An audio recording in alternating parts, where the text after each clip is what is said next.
தயவுசெய்து அந்த காணொளி யாருமே தள்ளி விட்டுறாதீங்க. என்னால் அதை பொறுக்க முடியாதனால தான் மனசை என்னால் தாங்க முடியாதனால அங்கே சொல்ல வேண்டிய காணொளி என்னென்னா, ஸ்கூல் யூனிஃபார்மில் இந்த பெண் பிள்ளைகளுக்கு பார்த்தீங்கன்னா போகிற வழித்தடத்துல இப்போ நேற்று கூட நான் பார்த்தேன்.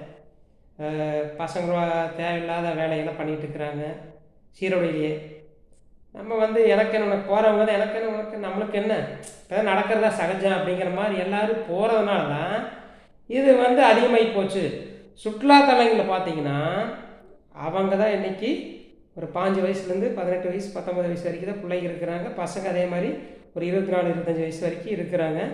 அவங்க தான் காலேஜ் கட்டடிச்சுட்டு வர்றது, இந்த மற்ற லீவுனால பார்த்திங்கன்னா தேவையில்லாத வேலைகள் நடக்குது.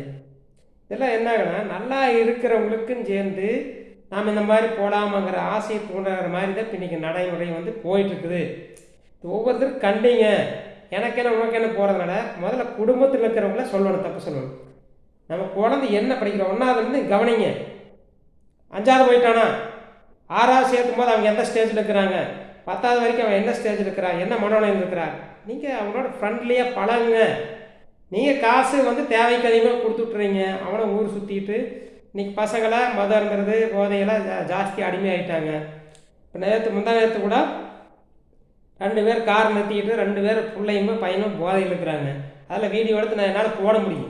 இந்த கன்றாவியெல்லாம் ஏன் குடும்பம் கெட்டு போயிருந்தாலும் நான் போடல. தயவுசெய்து ஒருத்தர் எங்கே பார்த்தாலும் கண்டிங்க. இந்த பிள்ளை பார்த்தீங்கன்னா காலேஜ் போகிறான்ட்டு வண்டியில் ஏறி மாஸ்க் போட்டு கண்டபடியாக சுற்றுறாங்க.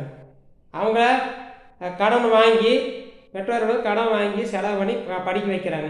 இந்த கருமாந்திரத்தை வயிற்றில் சுமந்துட்டு வீட்டுக்கு சுமை நாட்டுக்கு சுமையாகி தேவையில்லாத மற்றவங்க நல்லா இருக்கிறவங்கள சேர்ந்து கெடுற மாதிரி இவங்க சூழ்நிலை உருவாக்குறாங்க. ஒவ்வொருத்தரும் எங்கே பார்த்தாலும் இதை கண்டிக்கணும். நம்ம கண்டிச்சாமல் அந்த ஒழுக்கத்தை ஃபாலோ பண்ணுவாங்க.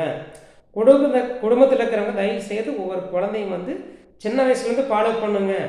ஒரு நண்பனாக பழகுங்க, பிள்ளைகள் நண்பியாக பழகுங்க. பழகி அவங்க எந்த மாதிரி ஒரு ஸ்டேஜில் போகிறாங்கன்னு பாருங்கள். இந்த காணொளி நல்லதை பேசுகிறான்னு தயவுசெய்து தள்ளி விட்டுறாதீங்க.